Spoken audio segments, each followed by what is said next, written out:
पुण्यातून महत्त्वाची पावसासंदर्भातली बातमी। पुणे जिल्ह्यामध्ये पावसाची संततधार सुरू आहे। खानापूर रांजणे रोडवरच्या पुलावर आता पुराचं पाणी आलेलं आहे आणि थोपटेवाडी पुलावर पाणी आले, वाहतूक त्यामुळे बंद आहे। तर पाबे घाटातली वाहतूक सुद्धा बंद आहे। सातत्यानं मुसळधार पाऊस सुरू आहे। खानापूर रांजणे खाम या गावातील रस्त्यावर थोपटेवाडी इथल्या पुलावर ओढ्याचं पाणी आल्यामुळे वाहतूक पूर्णपणे बंद करण्यात आली आहे। तर परिसरातली 10 ते 12 गावं तसंच वाड्या वस्त्यांचा संपर्क तुटलाय। दरम्यान पाबे घाट रस्ता सुद्धा आता बंद झालाय। तर पानशेतकडे जाणारा पर्यायी मार्ग देखील वाहतुकीसाठी बंद करण्यात आलाय। प्रशासनानं नागरिकांना या मार्गावरून प्रवास टाळावा असं आवाहन करण्यात आलेलं आहे। तर काय नेमकं सध्या पुणे जिल्ह्यातली परिस्थिती आहे आपण जाणून घेऊया। आमचे प्रतिनिधी निलेश खरमरे आपल्याबरोबर थेट जोडले गेलेत। निलेश, पुण्यामध्ये मुसळधार पावसाचा आपल्याला गेल्या काही तासांपासून कहर पाहायला मिळतोय।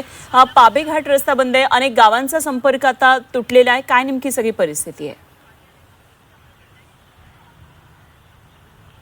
खरं तर अनुपमा, बघितलं तर पुणे जिल्ह्यामध्ये रेड अलर्ट आजही देण्यात आलेला आहे आणि त्याच पार्श्वभूमीवर काल जो पाऊस झालेला आहे त्या अनुषंगाने पुणे जिल्ह्यातील 9 ते 10 रस्ते जे आहेत ते या ठिकाणी बंद झालेले आहेत, महत्त्वाचे रस्ते। त्यामुळे अनेक गावांचा संपर्क जो आहे तो या ठिकाणी तुटलेला आपल्याला पाहायला मिळतोय। विशेष करून जर बघितलं तर घाटमाथा जो परिसर आहे, म्हणजे बोहर झालं, वेल्हा झालं, मुळशी झालं, पवना झालं, या परिसरामध्ये पाऊस जो आहे तो अजून सातत्याने बरसताना आपल्याला पाहायला मिळतोय। जवळपास 400 मिलीमीटरच्या वर पाऊस जो आहे तो आज रात्री झाल्याची नोंद या ठिकाणी झालेली आहे। त्यामुळं पुण्यामधून ज्या 2 नद्या वाहतात ना, इंद्रायणी आणि मुळामुठा, त्या नदीचं पात्र जे आहे ते आता या ठिकाणी तुडुंब भरून वाहत असलेलं पाहायला मिळतंय। पुण्यामधली या ठिकाणी परिस्थिती मी दाखवतो। पुण्यामधली जी मुठा नदी आहे ती या ठिकाणी आता भरून वाहू लागलेली आहे। त्यामुळे आता पुण्यातला जो भिडे पूल जो आहे तो या ठिकाणी बंद करण्यात आलेला आहे।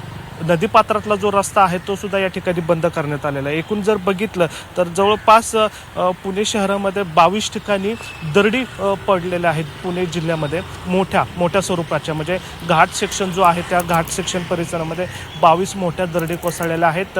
9 ठिकाणी रस्ते बंद करण्यात आलेले आहे। आणि आज जर बघितलं तर पुणे शहराला जे पाणी पुरवठा करणारे 4 धरणं आहेत, ते धरणं जे आहेत त्या या ठिकाणी आता त्यांच्या पाणी पातळ्यामध्ये वाढ झालेली आहे। खडकवासला धरण जे आहे ते आता 62% या ठिकाणी भरलेलं आहे। ते जर 80% जर भरलं तर नदीपात्रात मोठ्या प्रमाणात विसर्ग जो आहे धरणातून तो केला जाईल। त्यामुळं नदीकाठच्या गावांनाही या ठिकाणी सतर्कतेचा इशारा दिलेला आहे। आज जर बघितलं तर आजही रेड अलर्ट आणि ऑरेंज अलर्ट देण्यात आलेला आहे। त्यामुळं आज अनेक ठिकाणी पाऊस पुन्हा एकदा बरसू शकतो। काल सारखी परिस्थिती पुणे जिल्ह्यामध्ये होण्याची शक्यता या ठिकाणी वर्तवण्यात आलेली आहे। मात्र पुण्यामध्ये जर बघितलं तर पुणे शहर आणि पुणे उपनगर या परिसरामध्ये सुद्धा पाऊस या ठिकाणी पाहायला मिळतोय। आता पावसाने कुठेतरी उघडीत घेतलेली पाहायला मिळते। मात्र अगदी पावसाने आता उघडीत घेतली आहे, त्यामुळे एक थोडासा दिलासा सध्या पुणेकरांसाठी। मात्र रेड अलर्ट प्रशासनानं दिलेला आहे। सध्या शाळा महाविद्यालयांना सुट्टी आहे।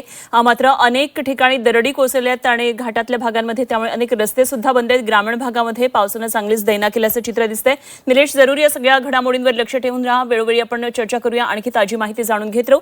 तुर्तास धन्यवाद दिलेल्या माहितीसाठी। निलेश खरमरे आमचे प्रतिनिधी आपल्याबरोबर होते।